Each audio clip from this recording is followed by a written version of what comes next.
시청자 여러분 안녕하십니까? 1월 18일 수요일 굿모닝 YTN 1부 시작합니다. 먼저 주요 뉴스부터 전해드립니다.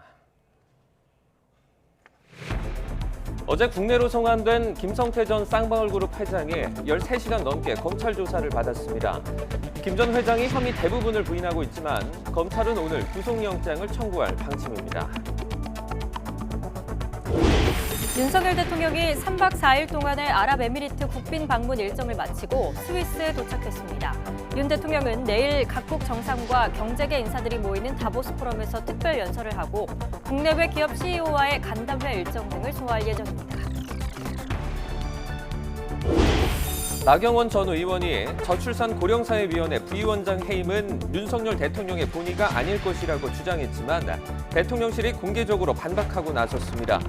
국민의힘 당권 구도에 미칠 영향에 관심이 쏠리고 있습니다. 서울 다세대 주택에서 불이 나 주민들이 긴급 대피하는 소동이 벌어졌습니다.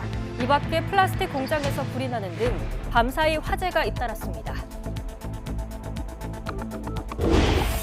지난해 중국 경제가 목표치의 반토막 수준인 3% 수준에 그친 것으로 나타났습니다. 61년 만에 인구도 감소하면서 경제에 상당한 영향을 미칠 것으로 보입니다. 우크라이나 대통령 부인이 다보스 포럼 특별 연설을 통해 전쟁의 참상을 알리며 각국의 지원을 호소했습니다. 우크라이나 측은 어린이를 포함해 민간인 9천여 명이 숨졌고 러시아의 전쟁 범죄 8만 건을 파악했다고 밝혔습니다.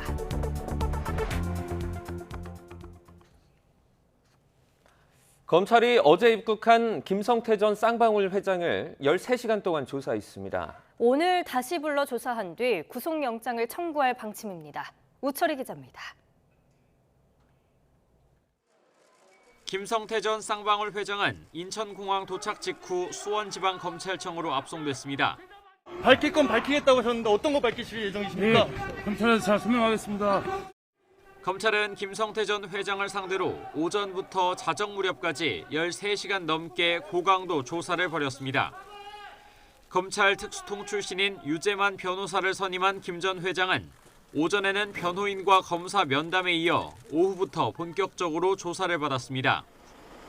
검찰은 우선 김 전 회장을 상대로 체포영장에 적시된 횡령과 배임 혐의 위주로 따져 물은 것으로 전해졌습니다.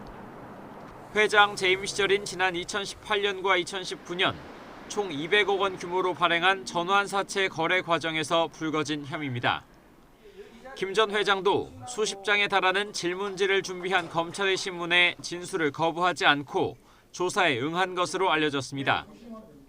앞서 김 전 회장은 이재명 더불어민주당 대표의 변호사비 대납 의혹 등 상당수 혐의를 부인했습니다. 쌍방울 전환사채 중에 변호사비로 흘러들어간 건 없었을까요? 전혀 없습니다. 검찰은 김 전 회장을 오늘 오전부터 다시 불러 조사한 뒤 체포영장 시한 만료 전인 오후 늦게 구속영장을 청구할 방침입니다. 신병을 확보한다면 변호사비 대납과 불법 대북 송금 의혹 등 이재명 대표와 관련된 내용 조사에 박차를 가할 전망입니다. YTN 우철입니다. 한때 송환 거부 소송을 제기해 지연전을 펼칠 걸로 예상됐던 김성태 전 쌍방울 회장이 돌연 귀국해 검찰 조사를 받게 된 배경에도 관심이 쏠리고 있습니다. 체포 뒤 구금된 수용소 환경부터 주변인들을 압박하는 검찰의 전략이 복합적으로 작용했다는 분석이 나옵니다. 김태원 기자입니다. 저희 가족들 저 때문에 저 회사 사람들 구속된 거에 그들 때문에 하루하루 지옥같이 살았습니다. 가족들 생각에 도피 생활이 지옥 같았다는 쌍방울 김성태 전 회장. 실제로 김 전 회장의 주변 인물들은 줄줄이 구속되거나 체포된 신세입니다. 먼저 친동생인 쌍방울 김모 부회장은 김 전 회장의 국외 도피를 도운 혐의 등으로 지난 13일 구속됐습니다. 또 쌍방울 재무 흐름 전반을 관리해 금고지기로 불리는 재경총괄본부장 매제 김모 씨도 수사가 시작되자 해외로 도피했다가 지난달 태국에서 체포됐는데 현지 법원에 송환 거부 소송을 내고 귀국을 미루고 있습니다. 이런 가운데 사촌형 양성길 쌍방울 현 회장마저 자신과 나란히 붙잡히자 김 전 회장이 받는 심리적 압박감이 극도로 커졌을 수 있다는 분석이 나옵니다. 여기에다 계열사 임원과 그룹 비서실장 등 3명도 구속되는 등 쌍방울 그룹 전체가 흔들리는 상황도 고려한 것으로 보입니다. 조사 앞두고 좀 신경 같은 거라도 좀 부탁드리겠습니다. 부족한 저 때문에 저희 회사 열심히 일하는 사람들이 상처받는 거 되게 많이 죄송스럽습니다. 김 전 회장 등이 엿새 동안 갇혀 있었던 태국 방콕 이민국 수용소 환경이 귀국을 결심하는 데 영향을 줬다는 해석도 있습니다. 과거 수용소를 찾았던 난민단체는 한 방에 100명 넘는 사람이 머무는데 화장실은 2개뿐이고 식사나 의료 환경도 좋지 않다는 수감자의 증언을 전하기도 했습니다. 그러다 보니 5달 넘는 기간 방콕 중심부를 자유롭게 활보해온 김 전 회장이 수용소 생활을 버티기란 쉽지 않았을 거란 추측이 나오는 겁니다. 앞서 김 전 회장은 체포 직후 불법 체류 사실을 부인하며 추방을 거부하는 소송을 제기했다가 돌연 생각을 바꿔 귀국을 선택했습니다. 가족과 친인척을 옥죄는 포위망을 좁히는 검찰의 전략에다 직접 경험한 열악한 수용소 현실까지 겹치며 김 전 회장은 결국 한국행 비행기에 오르게 된 것으로 보입니다. YTN 김태원입니다. 쌍방울그룹 전 비서실장이 김성태 전 쌍방울 회장과 이재명 더불어민주당 대표가 가까운 관계라는 얘기가 많이 나왔다고 재판에서 증언했습니다. 수원지방법원은 특정경제범죄법상 뇌물과 정치자금법 위반 혐의로 기소된 이화영 전 경기도 평화부지사의 재판에서 쌍방울 전 비서실장 A씨를 증인으로 불러 신문했습니다. A씨는 증인 신문에 앞서 검찰에서 조사를 받았던 당시 조서를 열람하는 과정에서 김 전 회장과 이 대표, 이 부지사가 가까운 관계라고 알고 있었다고 한 진술에 대해 맞다고 인정했습니다. 이재명 더불어민주당 대표에게 출석을 요구한 검찰 대장동 수사팀이 애초 알려진 오는 27일 외에도 이 대표 측에 복수의 날짜를 제시한 것으로 파악됐습니다. 크게 특혜, 배임, 지분 약속, 세 갈래로 방대한 조사가 필요해 하루 만에 이 대표 조사를 끝내긴 어렵다고 보고 있습니다. 나인 기자입니다. 검찰은 대장동 위례신도시 특혜 사건의 정점인 이재명 대표 조사에 최소 이틀이 필요하다고 보고 있습니다. 이에 따라 설 연휴 이후인 27일부터 다음 달 초 사이 여러 날짜를 이 대표 측에 주고 출석할 날을 고르라고 한 것으로 전해졌습니다. 검찰 관계자는 아직 이 대표 측 반응이 없어 구체적인 소환 일정을 말할 수 없다면서 기본적으로 확인해야 할 의혹이 적지 않다고 밝혔습니다. 핵심은 이 대표가 성남시장 시절 두 개발 사업에서 민간업자들이 받은 특혜를 알고 있었는지입니다. 검찰은 이 대표 소환을 앞두고 애초 배임 중심이었던 이번 사건의 골격을 공무상 비밀 이용이 핵심인 이해충돌 방지법 위반 혐의로 다시 정리했습니다. 민간업자들이 성남시 공무원들과 오랜 기간 유착해 내부 정보와 부당이득을 공유했다고 보고 본질은 공공과 민간의 짬짬이 지방자치 권력의 사유화라고 규정했습니다. 그러면서 대장동 일당의 공소장 곳곳엔 최종 결재권자인 이 대표의 승인 없이 이런 사업이 진행될 수 없었다는 점을 강조했습니다. 검찰은 지금까지 대장동 일당이 나눠 먹은 부당이득을 7,800억 원, 위례신도시에선 210억 원대로 추산하고 있습니다. 이 대표는 단군 이래 최대 공익 환수 사업이라고 주장하지만 최소 651억 원으로 계산된 배임 액수 역시 커질 것으로 보입니다. 성남시의 손해뿐만 아니라 이 대표 측근들이 약속받았다는 대장동 지분을 이 대표가 알았는지도 규명해야 할 대목입니다. 검찰은 이 대표 소환 통보 다음 날 정진상 전 정무조정실장과 유동규 전 본부장, 박정호 전 성남시 부시장 등 핵심 관계자들을 잇따라 다시 불러 조사했습니다. 이 대표 조사를 앞두고 막바지 준비에 나선 것으로 보입니다. YTN 나혜인입니다. 더불어민주당 이재명 대표가 성남FC 후원금 의혹 관련 조사를 받으러 지난 10일 검찰에 출석하면서 제출한 본인의 서면 진술서를 공개했습니다. 이 대표는 검찰에 제출한 6장짜리 서면 진술서를 SNS에 올렸는데 이 대표 측 관계자는 공개 이유에 대해서 떳떳하기 때문이라고 설명했습니다. 진술서에서 이 대표는 성남FC는 성남시와 독립돼 운영됐고 자신은 광고 영업에 관여한 적이 없다고 주장하면서 정당한 계약에 따라 구단이 기업 광고기를 받은 것이라고 적었습니다. 그러면서 기업 부지 용도 변경을 대가로 후원금을 받았다는 의혹에 대해서도 두산 계열사를 유치하면서 민원을 해결했을 뿐이라며 땅 매각 등 과정에서 위법은 없었다고 강조했습니다. 중동 스위스 순방 나흘째이자 아랍에미리트 UAE 일정 마지막 날 윤석열 대통령은 두바이 통치자와 면담하며 양국 간 협력 관계를 더욱 공고히 했습니다. 스위스에 도착한 윤 대통령은 세계 경제 포럼인 다보스 포럼에 참석해서 국제사회 연대 방안을 담은 특별 연설에 나섭니다. 아부다비에서 박석영 기자입니다. 3박 4일 UAE 국빈 방문 일정 마지막 날. 윤석열 대통령은 미래비전 두바이 포럼 참석을 위해 수도 아부다비에서 두바이로 향했습니다. 포럼 모두 발언에서 윤 대통령은 과학기술과 국제적 연대를 통해 인류 문제의 해결이 필요하다고 제언했습니다. 과학기술은 끊임없는 혁신으로 진화하되 우리가 지향하는 가치를 실현하는 일에 전적으로 기여할 수 있게 되어야 합니다. 이어 UAE 부통령 겸 총리인 두바이 통치자와 면담하며 다양한 분야에서의 협력을 이야기했습니다.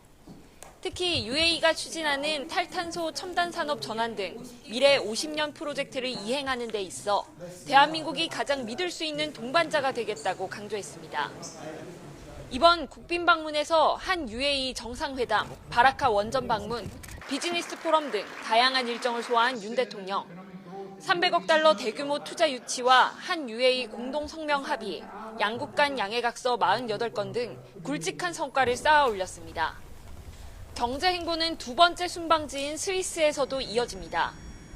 핵심 일정은 세계 각 나라 정상과 경제계 인사들이 모이는 민간주도 세계 경제 포럼인 다보스 포럼 특별 연설입니다. 공급망 강화, 청정에너지 전환, 디지털 질서 구현을 위한 국제협력과 연대 방안이 담길 것으로 보입니다. 국내 5대 그룹 총수들뿐 아니라 인텔, IBM, JP모건, 무바달라 등 해외 주요 기업의 CEO들과 만나는 간담회도 예정돼 있습니다. 새해 첫 순방지 UAE에서의 국빈 방문을 마무리하며 중동분 원년에 첫 발을 내디뎠다고 자평한 대통령실. 윤 대통령은 스위스에서도 경제 외교 성과를 추가하는 데 힘을 쏟을 것으로 보입니다. 아부다비에서 YTN 박석영입니다. 대통령실은 윤석열 대통령이 아랍에미리트 UAE를 국빈 방문한 동안 최고의 예우를 받았다고 강조했습니다. 대통령실은 언론 공지를 통해 UAE 측이 지난 14일 공군 1호기가 영공에 진입했을 때 UAE 공군 전투기 4대가 호위 비행으로 맞이했고 현대차의 제네시스 G90을 여러 대 사들여 한국 공식 수행원들 의전 차량으로 제공했다고 전했습니다. 지난 15일 정상회담에 앞서 성대하게 개최한 공식 환영식에서 80기 기마병과 100기 낙타병이 눈길을 끌었는데 특히 낙타는 사막을 함께 건너는 동반자를 의미한다며 UAE 측이 외빈 환영의 낙타병을 대규모로 도열시킨 건 처음이라고 전했습니다. 국민의힘 당권 도전을 저울질하는 나경원 전 의원이 본인 해임은 윤석열 대통령의 본의가 아니며 전달 과정에 왜곡이 있었다고 주장했는데요. 이에 대해 대통령실 김대기 비서실장은 이례적으로 입장문을 내고 윤 대통령은 정확한 진상 파악에 따라 해임했다고 반박했습니다. 나 전 의원을 둘러싼 갈등이 돌고 돌아 다시 대통령실로 넘어온 형국입니다. 조은지 기자입니다. 죽었다 깨어나도 반유는 안 될 거라며 연일 윤심에 호소하는 나경원 전 의원이 SNS에 올린 글입니다. 저출산 고령사회위원회 부위원장과 기후환경 대사직에서 해임된 건 대통령 본의가 아니라고 생각한다. 그 결정을 내리기까지 전달 과정에 왜곡이 있었다고 본다고 썼습니다. 또 대통령을 애워싸서 눈과 귀를 가리는 여당 지도부는 결국 대통령과 그 지지 세력을 서로 멀어지게 할 거라고 강조했습니다. 자신에 대한 해임 배경에 대통령실 참모나 윤핵관들의 왜곡이 개입됐다는 취지로 읽힙니다. 채 6시간도 지나지 않아 김대기 대통령 비서실장 명의의 4줄짜리 입장문이 나왔습니다. 윤 대통령은 공적 의사결정에서 실체적 진실을 가장 중요하게 여긴다며 나경원 전 의원의 해임은 대통령의 정확한 진상 파악에 따른 결정이라고 일축했습니다. 대통령이 나 전 의원의 그간 처신을 어떻게 생각할지는 본인이 잘 알 것이라는 강도 높은 비판도 덧붙였습니다. 대통령 순방 기간 비서실장이 여당 중진 정치인에게 공개 경고장을 날린 건데 내용이나 시점 면에서 모두 윤 대통령과 참모들의 강한 불쾌감을 반영했다는 평가입니다. 실제 대통령실 핵심 관계자들은 YTN에 나 전 의원은 윤 대통령을 인사 리더십에서 객관적 판단도 못하는 무능력자로 매도했고 참모를 향해 대통령 눈과 귀를 막았다고 공격했다며 대응하지 않을 수 없었다고 지적했습니다. 공개 반박 직후 기자들과 만난 나 전 의원은 굳은 표정으로 말을 아꼈습니다. 대통령이 결정한 거다 이렇게 말씀하고 계셨는데 그거에 대해서 어떻게 드릴 말씀이 없습니다. 대통령실은 300억 달러 투자 유치 등 순방 성과가 가려질 수 있다는 점을 우려하면서도 이른바 나경원 사태에 확실히 마침표를 찍어야 한다는 인식이 강합니다. 하지만 국민의힘 당대표를 뽑는 전당대회를 앞두고 대통령실의 당무 개입 논란은 당분간 계속될 것으로 보입니다. YTN 조은지입니다. 국민의힘 정진석 비상대책위원장은 윤석열 대통령이 공직에 대한 부적절한 언행을 지적하고자 나경원 전 의원을 해임했다고 본다며 나 전 의원도 담담하게 받아들여야 한다고 말했습니다. 정 비대위원장은 어제 KBS 9시 뉴스 인터뷰에서 윤 대통령의 본의가 해임 결정에서 왜곡됐을 거라는 해석을 당사자가 내놓는 건 좋아 보이지 않는다며 이같이 밝혔습니다. 국민의힘 초선 의원들이 당대표 출마를 저울질하는 나경원 전 의원을 향해서 더 이상 당과 대통령을 분열시키는 잘못된 길로 가지 말라고 공개 비판했습니다. 초선 의원 48명은 어제 성명을 발표하고 해임이 대통령 본의가 아니라 참모들의 왜곡된 보고 때문이라는 나 전 의원의 주장에 경악을 금할 수 없다며 이같이 밝혔습니다.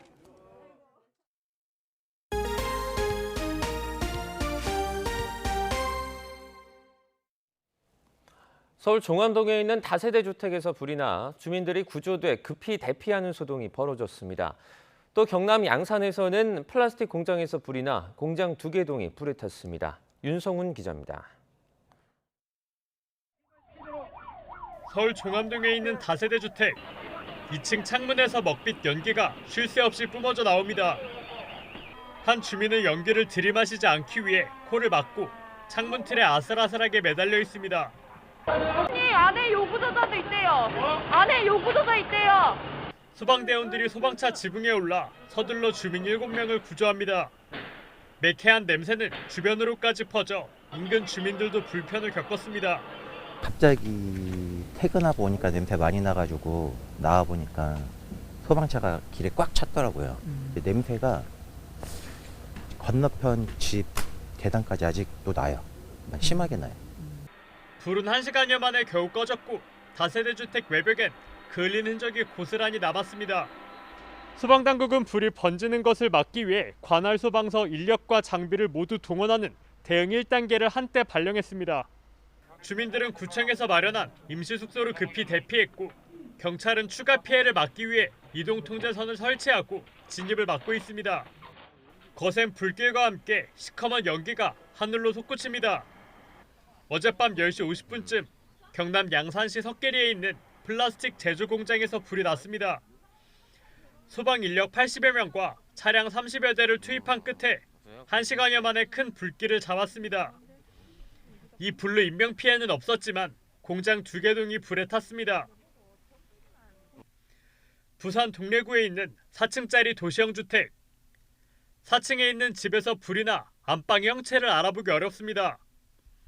어젯밤 10시 30분쯤 불이 나 10여 분 만에 꺼졌지만 홀로 살고 있던 40대 남성이 연기를 마셔 병원으로 옮겨졌습니다.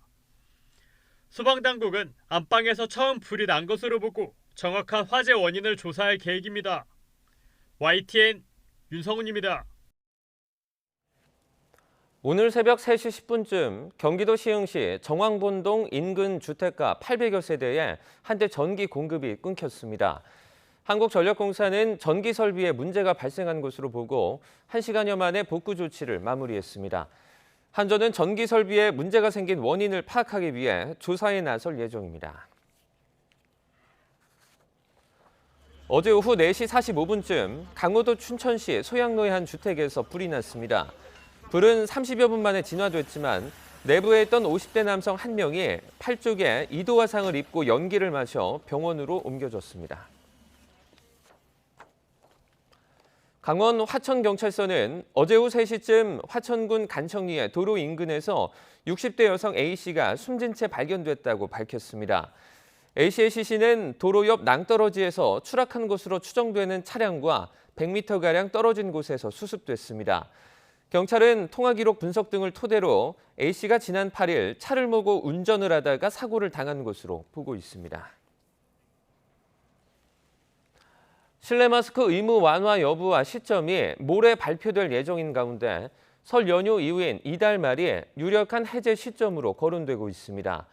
다만 정기서 국가감염병 위기대응 자문위원장은 결정적인 변수로 중국과 주변국 등 해외 요인을 꼽았습니다. 직접 들어보시죠. 다만 다 아시는 바와 같이 춘제가 겹치면서 대도시에서 중소도시 혹은 시골로 움직이는 그 이동의 숫자가 20억 명 연인원으로 그런 얘기가 나올 정도로 2배로 늘었다는 그런 보도도 있기 때문에 아마도 또 다른 정점, 제2차 유행이 올 수도 있다 그렇게 생각을 하고 있습니다. 다행히 지금 일본 많지는 않지만 홍콩, 우리나라 주변, 대만, 특히 미국 등 이런 데서 다 유행이 매우 감소로 지금 돌아섰기 때문에 향후 우리나라 방역 정책을 결정하는데 굉장히 긍정적인 요소로 작용할 거다라고 그렇게 보입니다. 지난해 중국 경제 성장률은 3%에 그쳐 원래 목표치의 반토막 수준이었습니다. 61년 만에 인구도 감소했는데 저조한 출생률에 더해 코로나19 대유행과 함께 작년 사망자 수는 27만 명이나 늘어났습니다. 베이징 강정규 특파원이 보도합니다. 2022년 5.5% 경제 성장 목표를 내세웠던 중국. 统筹疫情防控和经济社会发展，十四五实现良好开局。 그러나 전파력 강한 오미크론이 상륙하면서 상하이를 비롯한 전국 각지에 봉쇄가 잇따랐습니다. 중국 통계국이 발표한 최종 성적표는 3.0% 성장, 목표치의 절반 수준에 그쳤습니다. 코로나19 팬데믹 원년인 2020년보다는 높지만 문화 대혁명 마지막 해인 1976년 이후 두 번째로 낮은 실적입니다.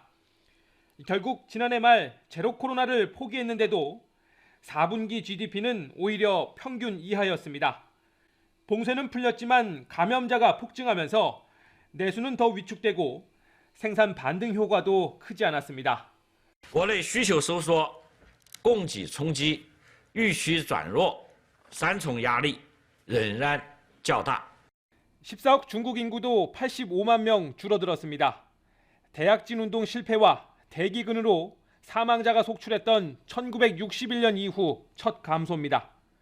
1949년 통계 집계 이래 가장 낮은 출산율과 코로나19 확산에 따른 사망자 급증이 원인으로 꼽힙니다. 全国医疗机构累计发生在院新冠病毒感染相关死亡病例 59,938例. 특히 지난해 사망자 수는 2021년보다 27만 명이나 늘어나 중국 당국이 뒤늦게 발표한 코로나19 관련 사망 통계에 또다시 의문이 제기되고 있습니다. 베이징에서 YTN 강정규입니다. 류허 중국 부총리가 세계 각국의 정재계 지도자가 모인 자리에서 올해 중국 경제 회복 전망을 홍보하면서 각국의 투자를 요청했습니다. 그는 17일 스위스 다보스에서 열린 세계 경제 포럼 연차 총회 특별 연설을 통해 올해 중국 경제는 정상적인 성장세로 돌아올 거로 확신하며 수입, 기업 투자, 소비가 눈에 띄게 증가할 거로 기대한다고 밝혔는데요. 중국 고위 관리로는 코로나19 사태 이후 처음으로 다보스 포럼에 나온 류 부총리는 큰 틀의 개혁을 심화해 나갈 것이며 외국인 투자를 환영한다고 전했습니다. 전 세계 지도자들이 모인 스위스 다보스 포럼에서 우크라이나 전쟁이 화두에 올랐습니다. 특별 연설에 나선 우크라이나 영부인은 러시아군의 잔혹성을 알리고 세계 각국의 지원을 호소했습니다. 김태현 기자입니다. 지난해에 이어 올해도 다보스 세계경제 포럼의 화두는 우크라이나였습니다. 젤렌스키 우크라이나 대통령을 대신해 영부인이 특별 연설을 통해 전쟁의 참상을 알리고 각국의 지원을 호소했습니다. 러시아의 무차별 공습으로 무너진 동부도시 아파트에서 어린이를 포함해 43명이 숨졌다며 러시아군의 잔혹성을 고발했습니다. В Україні немає повністю безпечних міст і, на жаль, вихідних від війни. Кожному, хто нині в Україні, щодня доводиться ризикувати життям. 다보스에 세워진 우크라이나 하우스는 상징적인 공간입니다. 두다 폴란드 대통령은 전쟁 상황의 공유와 공동 대응을 강조했습니다. This is very important to show them the truth about Russian invasion against Ukraine. 예르마크 우크라이나 대통령 비서실장은 러시아의 전쟁 범죄 8만 건을 파악했고 어린이를 포함해 9천여 명의 민간인이 숨졌다고 말했습니다. We've registered 80,000 crimes committed by the Russian invaders. Over 9,000 civilians have been killed, including 453 children. 다보스에서는 우크라이나 지원을 위한 결의와 약속이 이어지고 있습니다. 포럼에 불참한 푸틴 러시아 대통령은 관료들과 화상회의를 열어 지난해 러시아가 마이너스 2.5%의 성장률로 선방했다고 평가했습니다. YTN 김태현입니다. 푸틴 러시아 대통령은 지난해 러시아의 경제 성장률은 전년 대비 마이너스 2.5%로 예상된다고 밝혔습니다. 푸틴 대통령은 현지 시간 17일 고위 경제 관료들과 화상회의에서 외국뿐 아니라 일부 국내 전문가들의 러시아의 경제 성장률 전망치가 최대 마이너스 20%에 달했지만 예상보다 훨씬 좋은 성과를 내고 있다며 이같이 말했습니다.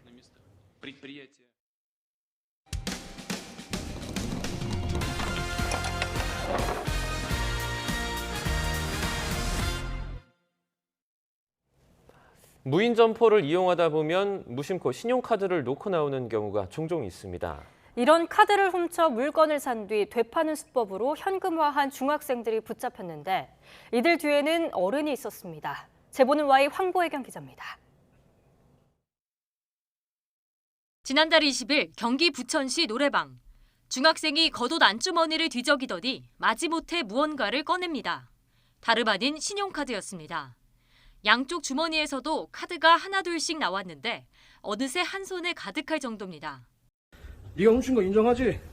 내 거 카드 쓴 거 네가 인정하지? 노래방 인근 중학교 2학년생인 A군입니다. 무인 점포에 신용카드를 두고 온 한 손님이 사용처를 뒤지다 결국 노래방에서 A군을 붙잡았습니다. 카드 쓴 점포가 있을 거 아니에요? 그 주변을 이렇게 돌아보다 보니까 비슷한 사람이 이제 있어갖고 잡게 됐어요. 카드를 이제 꺼냈어요.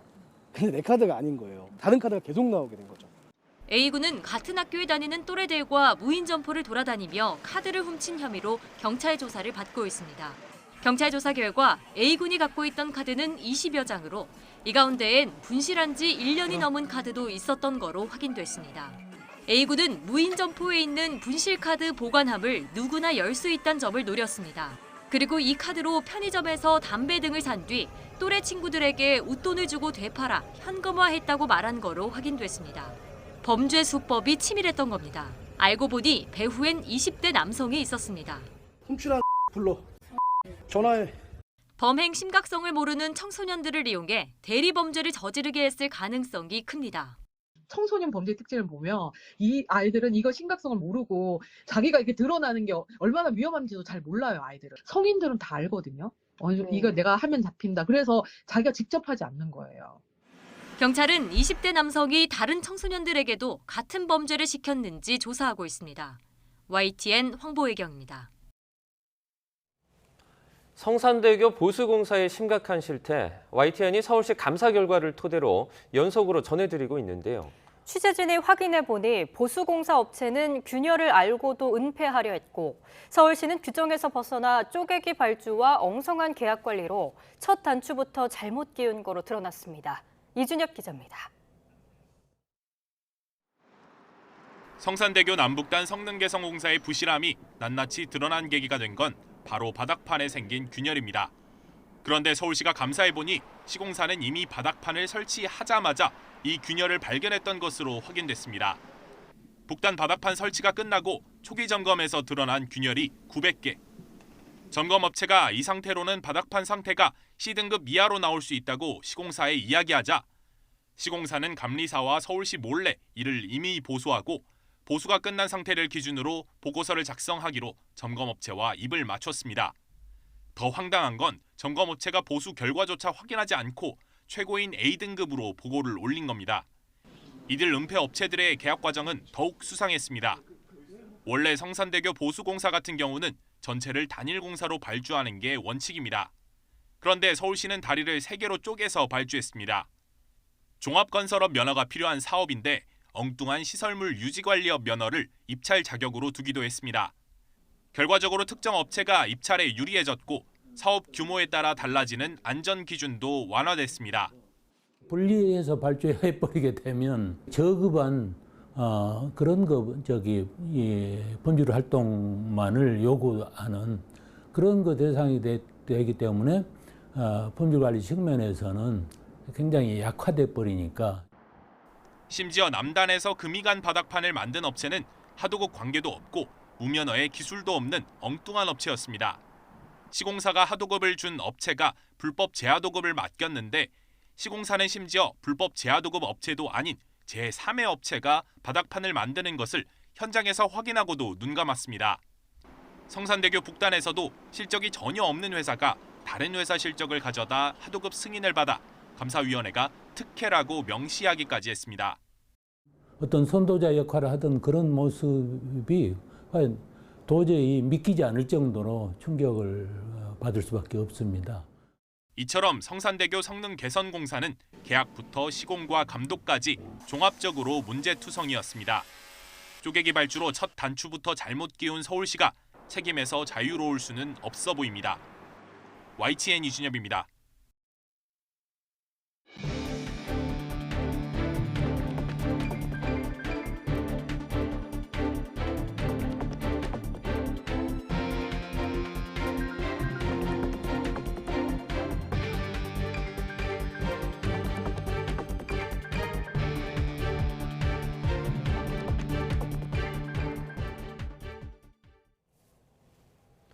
어제 입국한 뒤 바로 검찰로 압송된 김성태 전 쌍방울그룹 회장이 13시간이 넘게 조사를 받았습니다. 수원지방검찰청은 김성태 전 회장을 어제 오전 10시 50분쯤부터 오늘 0시 무렵까지 조사했습니다. 검찰은 우선 김 전 회장을 상대로 체포영장에 적시된 횡령과 배임 혐의 위주로 따져 물은 것으로 전해졌습니다. 검찰은 김 전 회장 조사를 마치는 대로 오늘 안에 구속영장을 청구할 방침입니다. 김성태 전 쌍방울그룹 회장의 귀국을 계기로 민주당 이재명 대표의 이른바 사법 리스크를 두고 여야의 공세 수위가 한층 고조됐습니다. 이 대표는 검찰의 소환 통보에 응할지 명확하게 밝히지 않은 가운데 현 정권이 야당 탄압에만 골몰하고 있다고 비판했고 여당은 떳떳하다면 검찰 수사에 당당하게 임하라고 압박했는데요. 직접 들어보겠습니다. 국민의 삶을 지키는 일에 여야가 초당적으로 힘을 모으자는 이런 제안에 이 정권은 오로지 야당 탄압으로 맞서고 있습니다. 고통받는 국민과 빈사 상태에 놓인 경제는 거들떠 보지도 않습니다. 윤석열 정권의 무도하고 무책임하며 무능한 모습을 지켜보는 국민은 절망스럽습니다. 아무 죄가 없다는 김성태 전 쌍방울 회장은 왜 해외로 도피를 했습니까? 이재명 대표 주변 사람들이 왜 세상을 떴습니까? 왜 그들을 모른다고 양심을 속였습니까? 떳떳하다면 진실의 문 앞에 당당히 서시기 바랍니다. 윤석열 대통령은 과학기술을 기반으로 하되 인간 존엄이 최고로 존중되는 미래를 위한 글로벌 연대를 제안했습니다. 윤 대통령은 한국 시각으로 어제 오후 두바이 미래박물관에서 개최된 미래비전 두바이 포럼 모두 발언에서 어떠한 일이 있어도 포기할 수 없고 절대 포기해서는 안 되는 가치가 인간의 존엄이라며 이같이 말했습니다. 이어서 어떤 과학기술을 개발하고 어떻게 활용하느냐에 따라서 우리의 미래를 완전히 바꿀 수 있는데 이 결정권은 우리의 손에 있는 만큼 올바른 미래를 위해선 기준이 필요하다고 설명했습니다. 윤석열 대통령은 UAE 국빈 방문 마지막 일정으로 두바이에서 모하메드 빈 라시드 알 막툼 부통령 겸 총리와 만나 양국 협력 방안을 협의했습니다. 윤 대통령은 두바이 통치자인 모하메드 부통령과 면담을 하고 한국과 UAE가 양국 협력은 물론 인류 공통 관심사에 함께 이바지하자고 제안했다고 김은혜 홍보수석이 전했습니다. 특히 양국이 특별 전략적 동반자 관계를 더 강화해야 한다며 우주, 디지털, 그린 테크놀로지 등 미래 산업 분야에서 협력을 대폭 강화하길 기대한다고 말했습니다. 윤석열 대통령이 3박 4일 동안의 아랍에미레이트 UAE 국빈 방문 일정을 마치고 스위스에 도착했습니다. 윤 대통령은 내일 세계 각 나라 정상과 경제계 인사들을 모이는 민간주도 국제회의 다보스 포럼에 참석해 공급망 강화, 청정에너지 전환 등을 위한 국제협력과 연대 방안 등을 담은 특별 연설을 할 예정입니다. 이 밖에도 국내외 기업 CEO와의 간담회, 취리 공대 석학들과의 만남 등이 예정돼 있습니다. 윤석열 대통령이 아랍에미리트의 적은 이란이라고 한 발언과 관련해서 국회 외교통일위원회 전체 회의에서 여야 간의 공방이 벌어졌습니다. 직접 들어보시죠. 저는 이 얘기를 듣고 깜짝 놀랐는데요. 아랍에미레이트의 적이 이란입니까? 차관님 그런 상식에 볼 때 이것은 사실에 부합합니까? 특정 국가 간의 관계에 대해서 설정하는 그런 말씀을 드리기가 좀 어렵습니다. 우리 안보와 국익에 도움이 전혀 되지 않는 그런 충격적인 발언을 또 사고를 치신 겁니다.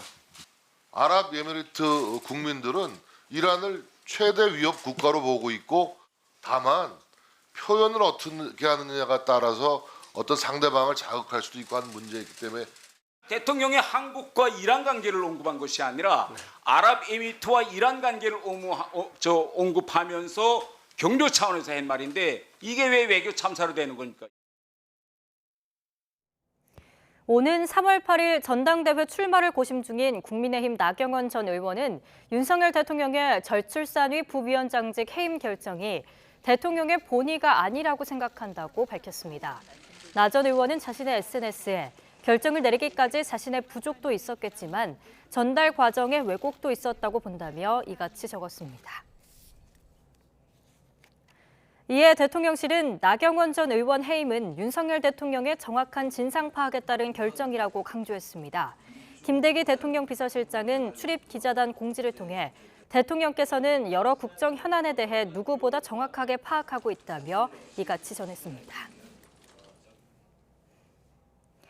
이태원 참사 국정조사위원회가 55일 동안의 활동을 마무리했지만 끝까지 여야 합의는 이루어지지 못했습니다.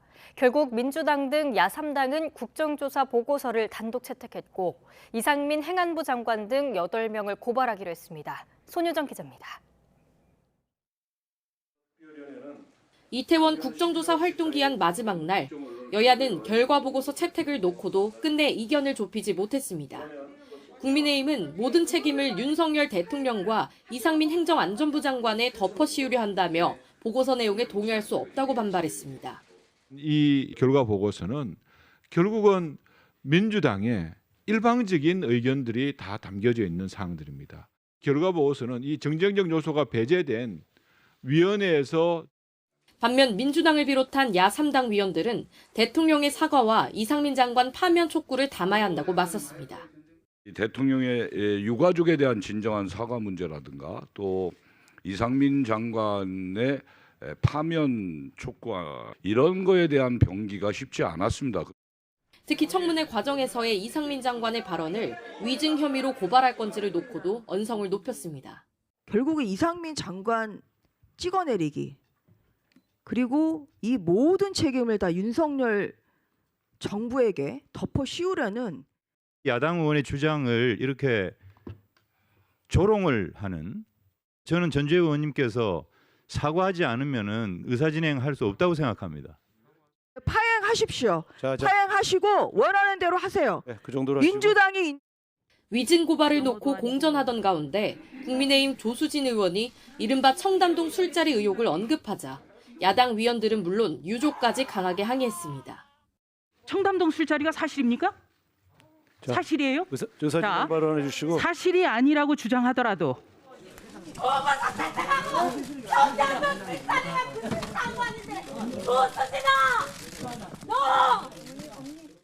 결국 여당 위원들이 퇴장한 가운데 야3당 단독으로 결과 보고서를 채택했고 이상민 장관과 윤희근 경찰청장 등 증인 8명을 위증 등 혐의로 고발하는 안도 단독 처리됐습니다.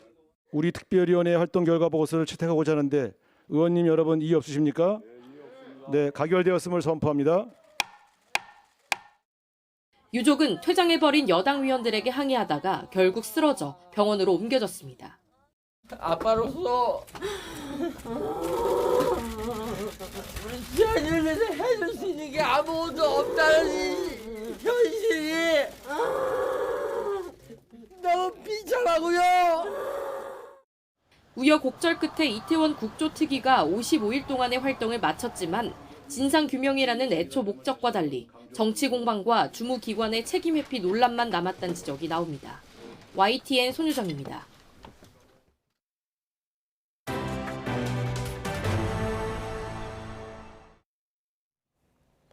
네팔 포카라 여객기 추락 사고에서 희생된 한국인으로 추정되는 시신 2구가 수도 카트만두로 이송됐습니다. 숨진 한국인은 40대 남성 유모 씨와 그의 10대 아들인 것으로 알려졌습니다. 한국 외교부는 추후에 필요한 검사 등을 거쳐 공식적으로 신원을 확인하며 장례 등의 절차가 진행될 예정입니다. 지난 15일 네팔 포카라에 추락한 여객기의 조종사가 착륙 직전 활주로 변경을 시도한 것으로 드러났습니다. 네팔 민간 항공국 대변인 자나간트 니라울라는 DPA 통신에 조종사는 애초에 배정된 활주로가 아닌 다른 곳에 착륙하기를 원했다며 이같이 말했습니다. 니라울라 대변인은 사고 직전 어떤 조난 호출도 받지 않았다며 조종사가 신축 국제공항에 착륙 허가를 받을 때까지 모든 것은 정상으로 보였다고 설명했습니다. 국경을 넘어서 망명을 요청한 러시아 용병 기업 와그너 그룹의 전 지휘관이 죄수 출신 용병의 실상을 폭로했습니다.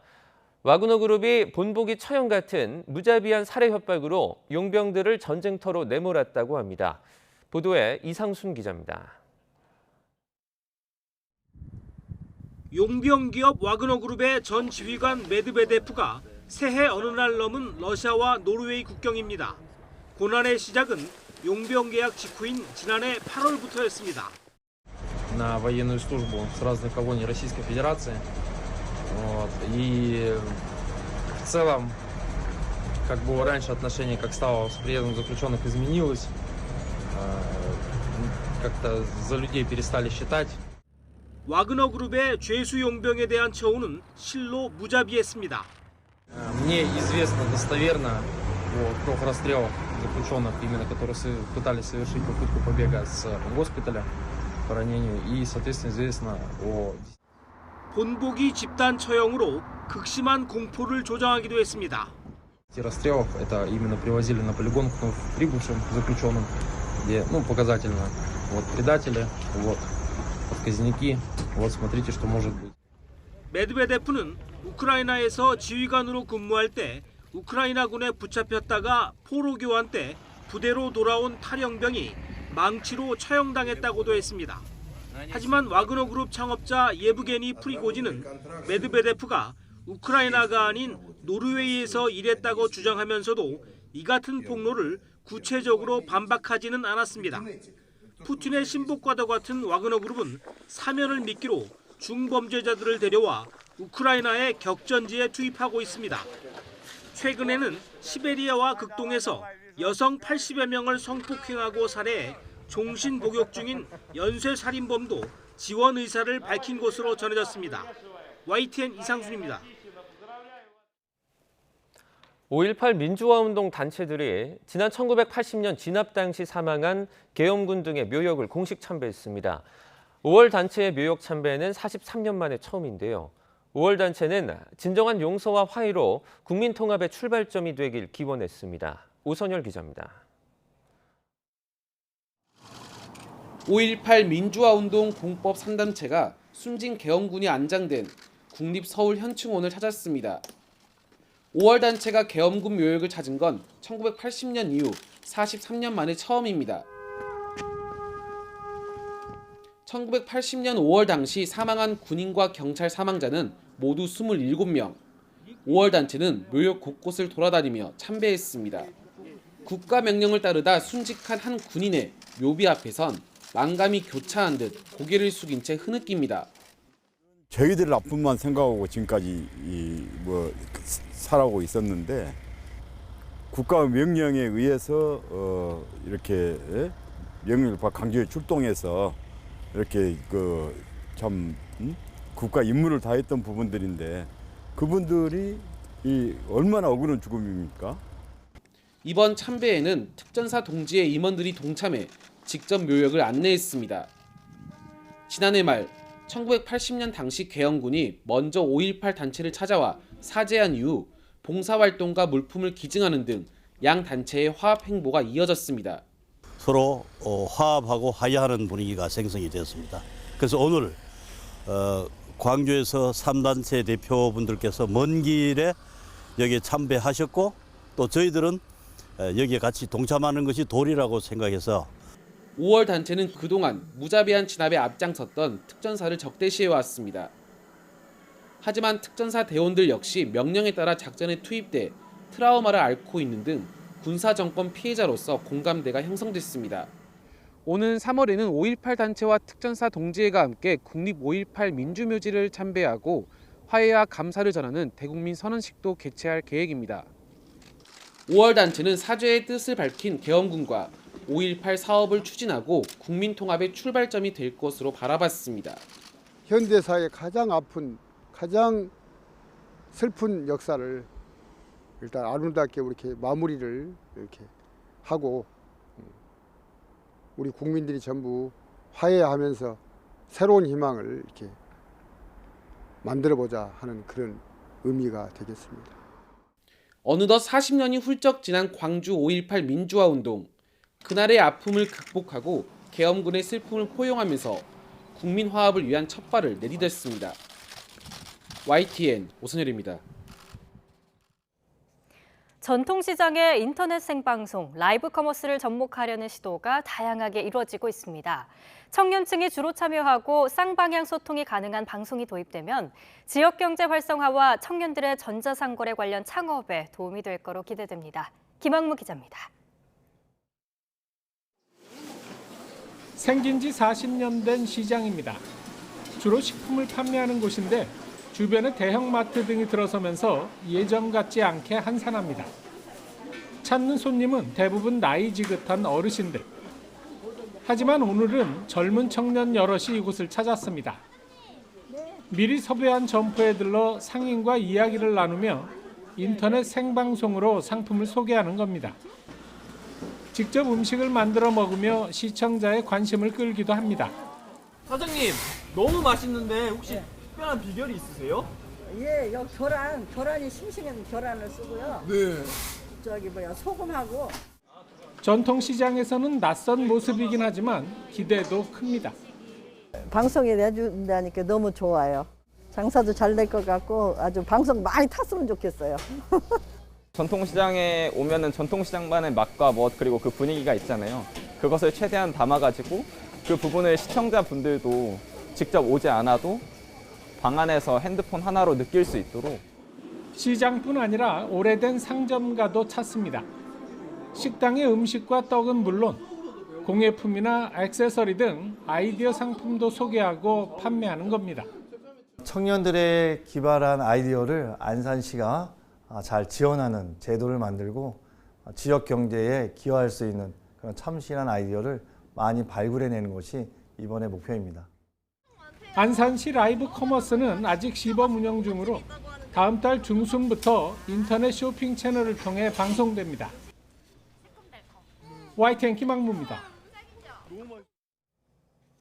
국내 웹툰 업계 1위인 네이버 웹툰 김준구 대표가 경쟁사는 넷플릭스와 같은 콘텐츠 기업이라며 공격적인 해외 시장 개척 의지를 밝혔습니다.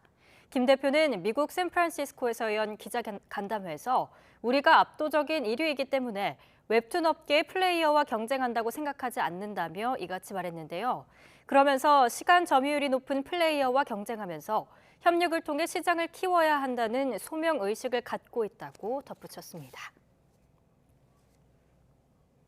야판 츠베덴 서울시향 차기 음악감독은 카멜레온처럼 다양한 색채의 음악을 들려주는 오케스트라로 만들겠다는 포부를 밝혔습니다.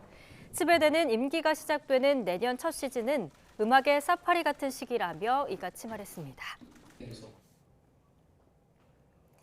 베트남에서의 여정을 모두 마친 박항서 감독이 지난 5년의 소회를 밝혔습니다.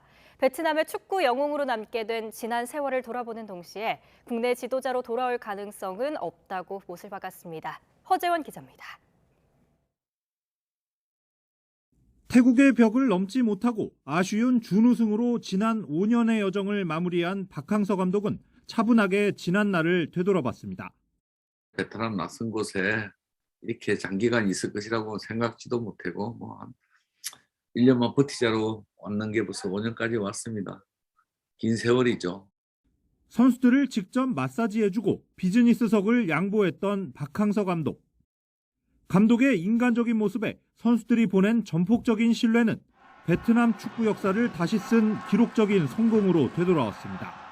운동장에서는 나한테 많이 혼도 나고 우리 사랑방이라고 할 수 있는 의무실에서 우리 선수들하고 같이 뒹굴고 같이 이렇게 했던 그 순간이 앞으로도 많이 기억에 남을 것 같습니다.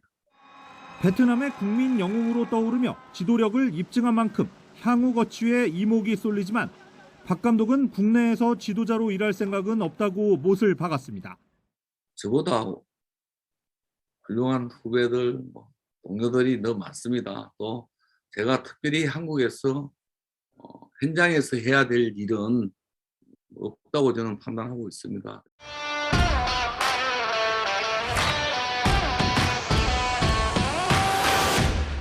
베트남의 히딩크, 가장 인간적인 지도자로 기억될 박항서 감독은 이제 모든 부담을 내려놓고 잠시 휴식을 취하며 다음 축구 인생을 준비할 예정입니다.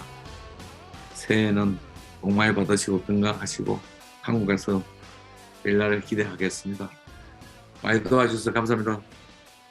YTN 허재원입니다. 여자 프로배구 IBK 기업은행이 한국도로공사를 세트스코어 3대 0으로 완파하고 4연패에서 탈출했습니다. 기업은행은 경기 내내 도로공사를 압도하며 88분 만에 3세트를 내리따대고 손쉬운 승리를 거뒀습니다. 남자부 경기에서는 OK금융그룹이 외국인 선수 비에나가 부상으로 빠진 KB손해보험을 3대 1로 따돌렸습니다. 남자 프로농구 2위 창원 LG가 원주 DB의 극적인 1점차 역전승을 거두고 원정 경기 7연승을 이어갔습니다. LG는 경기 종료 45초를 남기고 터진 정희재의 역전 3점포를 앞세워서 DB를 82대 81로 따돌렸습니다. 김준일이 양팀 선수 중 가장 많은 18점을 기록했고 외국인 선수 마레이는 17점에 9개의 리바운드를 잡아냈습니다. 오늘 아침 어제보다 추위가 덜합니다. 현재 서울 기온은 영하 3.6도로 어제보다 3도가량 높게 출발하고 있고요. 낮 기온은 영상 2도까지 오르면서 예년 이맘때 기온을 회복하겠습니다. 현재 충청 지역을 중심으로는 약한 눈이 이어지고 있습니다. 오늘 아침까지 충남 남부에 1cm 안팎의 눈이 쌓이겠고요. 그 밖에 내륙에도 눈이 날리는 곳이 있겠습니다. 영하권 기온 속에 내린 눈이 얼어붙는 곳이 많겠습니다. 미끄럼 사고에 주의해 주시기 바랍니다. 눈이 그친 뒤에는 점차 맑은 하늘이 펼쳐질 텐데요. 다만 중서부 지방은 공기가 탁해집니다. 오늘 경기와 영서, 충북 지역은 종일 초미세먼지 나쁨, 서울 등 그 밖의 중서부와 전북 지역은 오전과 밤 한때 먼지 농도가 짙어지겠습니다. 현재 한파주의보가 내려진 강원 지역은 파주의 기온이 영하 8.5도까지 떨어지면서 강추위가 기승을 부리고 있습니다. 그 밖에 내륙은 서울이 영하 3.6도, 광주는 영하 2.5도 등으로 어제보다 1에서 4도가량 높습니다. 낮 기온도 어제보다 1에서 4도 높겠습니다. 서울은 2도, 광주와 대구는 5도로 예상됩니다. 내일 밤사이에도 중부지방을 중심으로 비나 눈이 살짝 내리겠고요. 설 연휴 시작인 토요일에는 다시 영하 10도 안팎의 한파가 찾아올 전망입니다. 날씨였습니다. 굿모닝 YTN 1부 마칩니다. 잠시 후 2부가 이어집니다. 시청해주신 여러분 고맙습니다.